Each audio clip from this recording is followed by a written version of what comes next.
it is a joy to be here with you all and see such a great, vibrant group of people. I am living outside of the Chicago area, so just enjoying a beautiful sunny day here. The leaves have started to change color, which is always probably one of the best times of year in the upper Midwest.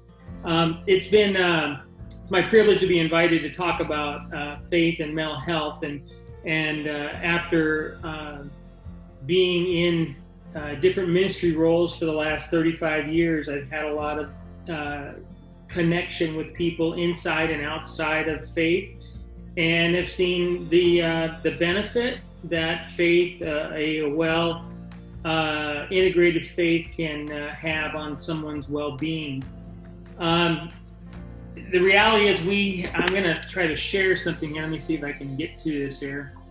I'm a bit of a rookie on this one, so if you bear with me for a second. I think that's not it. Sorry about this here.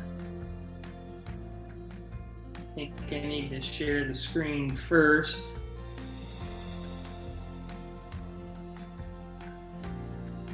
All right, I don't know what y'all can see. I think you can see the outline at least of my presentation here.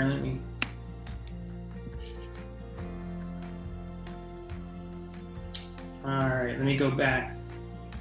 So as we begin, the fact is that most of us don't have to look very far to recognize that we've progressed technologically, but we've lost community. And at once we're the most connected people to the whole world, but we're the least connected to one another. We have free access to massive amounts of information, yet we seem to know less of what it means to live with a sense of fulfillment and purpose. And the struggles are become apparent in the sheer numbers of people who are dealing with their despair through addictions and psychoses, serial relationships, and even suicide. Mental health has become a discussion for all spheres of life, and there's an increasing lack of peace. We are more polarized and more antagonistic than we ever have been before.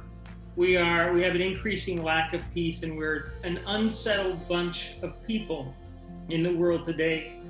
And I'm grateful for Peace 360 Initiative and groups like this whose efforts give people a path of discovery, a discovery of purpose and unity and peace.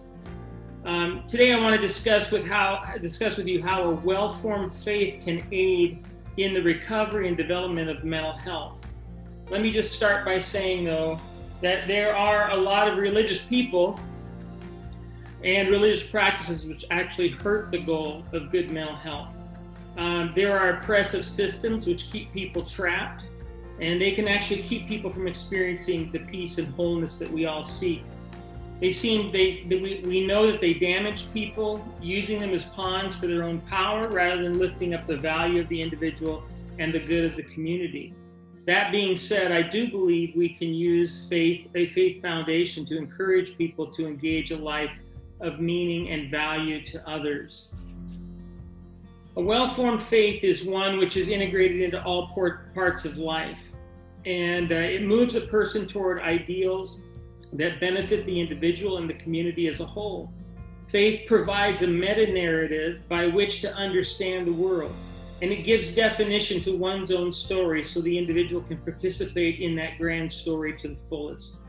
The narrative of most faith traditions provide a framework for answering the questions of life. These are the questions that, when left unanswered, can motivate people to create their own answers, often in isolation and unhelpful ways. There are three questions that I've listed as that most faith stories seek to help us answer. The first question is, who am I? This is our basic need for identity. There was a children's book that my children read, and now my grandchildren have read, and it's entitled, Are You My Mother? If you know the children's book, I believe it's a little duckling that goes around from item to item It talks to people, it talks to machines and whatnot, and always asks the question, are you my mother? That's the question of identity. We need to know where we fit in the world and to whom we belong. And not being able to answer that question leaves one without the ability to create a path which fits them and at the same time unites them with the world they live in. The second question that faith often answers and helps us answer is, why am I here? Building on the first question of identity, this is the question of meaning. Does my life have value? Is there a purpose for me in the world? Or am I just taking up space? Does what I do matter in the greater story of the world? This question of meaning helps set goals and boundaries on thoughts and behavior. And faith can give a framework which will help the individual discover the why of their existence. And the third question that isn't always put this way, but I label it as the what time is it question. This is the question that helps us confront the nature of the world. The world's a difficult place. It's a place with struggle and pain, and for each of us, our experience of the world at some point comes to an end. A few years ago, I saw a documentary of elephants in the wild. One of their group had died, an older elephant, and the documentary showed how after this death had occurred, how the elephants actually kind of lined up and went by that dead elephant, and almost like we do at a funeral, where they stopped and they considered and they mourned the loss of the one that had been part of them. But it was evidence that while they mourned, I don't think that they stopped and asked the question that we often ask at a funeral when we're confronted by that reality. These elephants didn't reflect on their own death. They just mourned the death of the one that was gone. But the reality is that we all live a life that is finite, that will come to an end. And faith helps put a definition to that, helps us understand that. Most faith stories give us a framework by which to reflect on, prepare for, and even find meaning in the brevity of our stories within the grand story. Faith stories provide reasons for enduring the trials of life.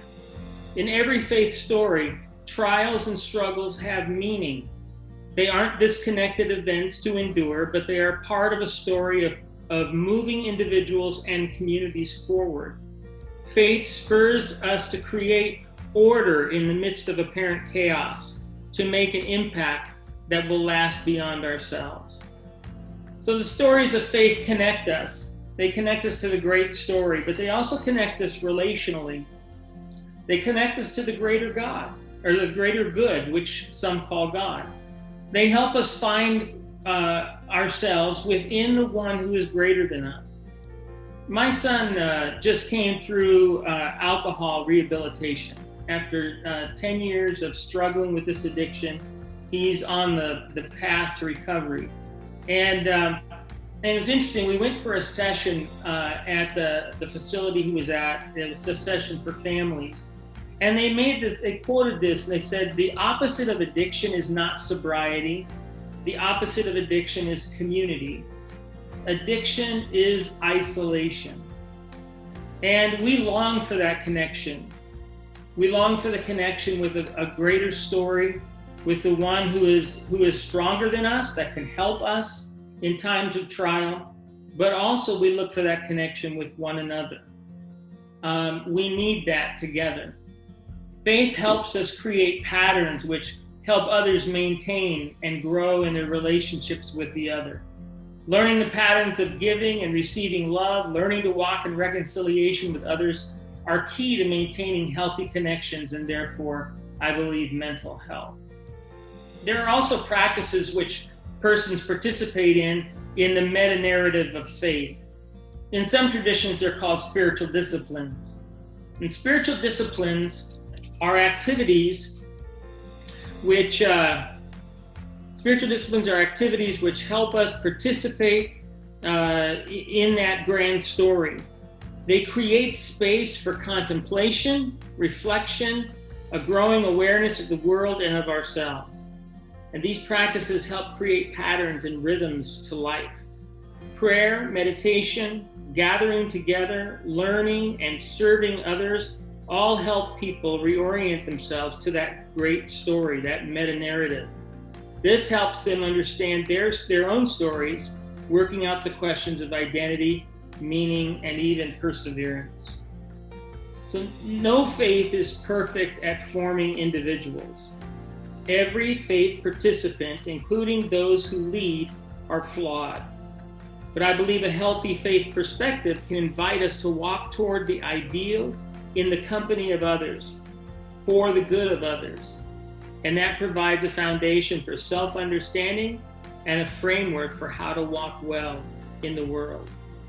So faith is, in summary, I think faith is a wonderful tool.